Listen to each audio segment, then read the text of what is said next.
peur de se faire tabasser, puisque c'est arrivé, semble-t-il, dans plusieurs prisons de France. Cela dû notamment à la surpopulation, puisque vous savez qu'aujourd'hui, pour être simplement dans la moyenne européenne, il nous faudrait des dizaines de milliers de places de prison en plus. Nos gouvernants, pour des raisons idéologiques, ont toujours refusé d'adapter le nombre de places de prison à l'augmentation de la population.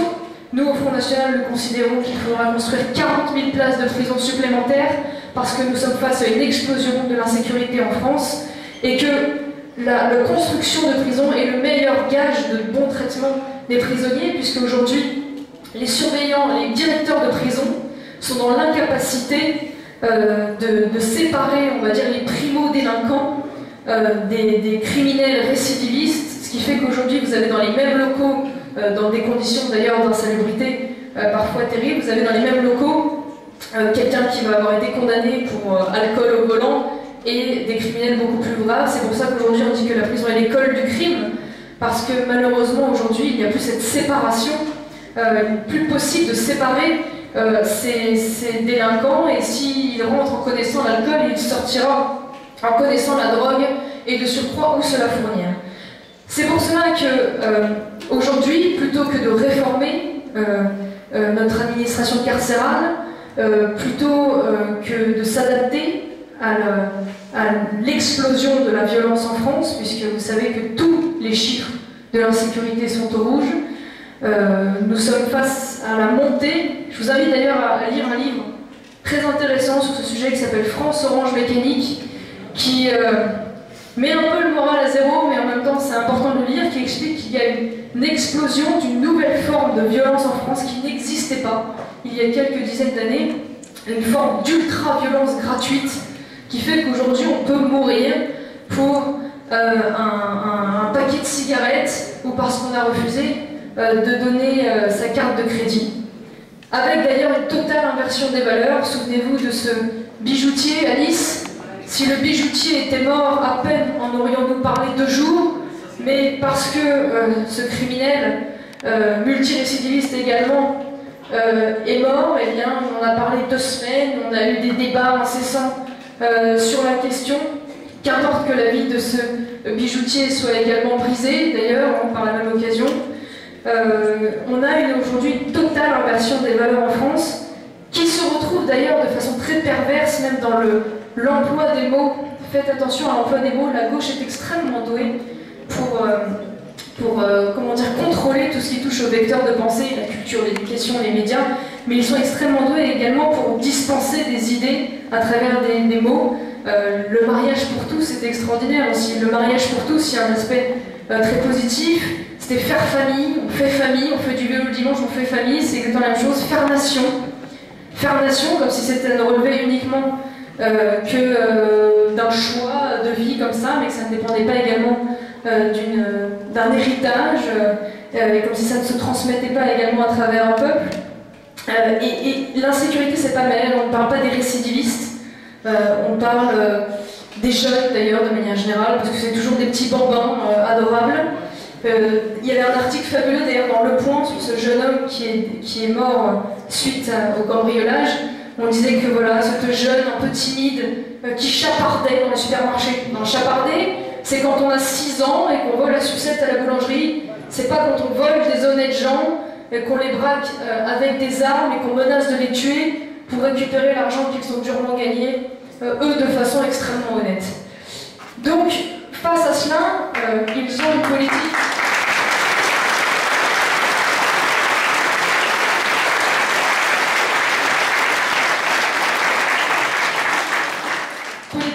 Pénale complètement aberrante. Nous sommes pour un remis simplement du bon sens, une fois de plus.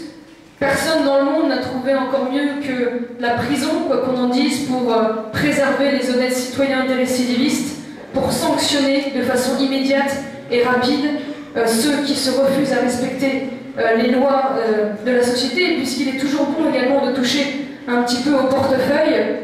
Nous sommes pour priver les délinquants récidivistes des aides sociales, puisqu'ils se refusent à obéir aux lois de la société, il n'y a pas de raison que la société leur vienne.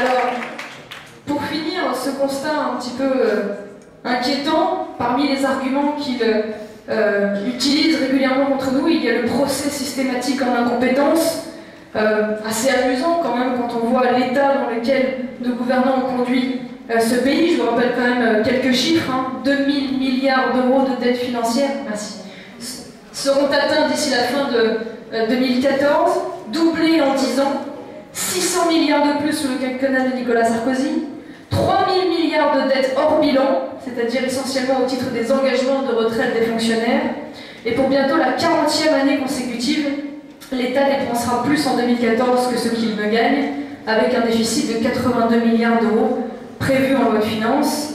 En 2014, au total, il nous faudra emprunter 177 milliards d'euros supplémentaires.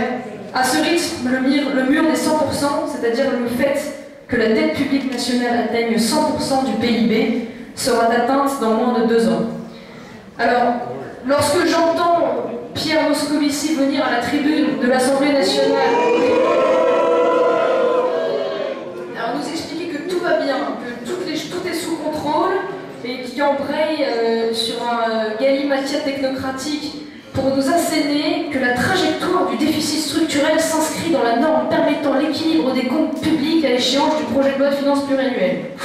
Je me dis que c'est mal parti, c'est extrêmement mal parti, puisque en réalité, ces gens se refusent toujours, pour des raisons idéologiques, à penser un projet politique que nous défendons depuis des années déjà, qui veut que nous ne sauverons pas l'économie française, que la hausse du chômage est inéluctable si l'on ne joue pas sur plusieurs points.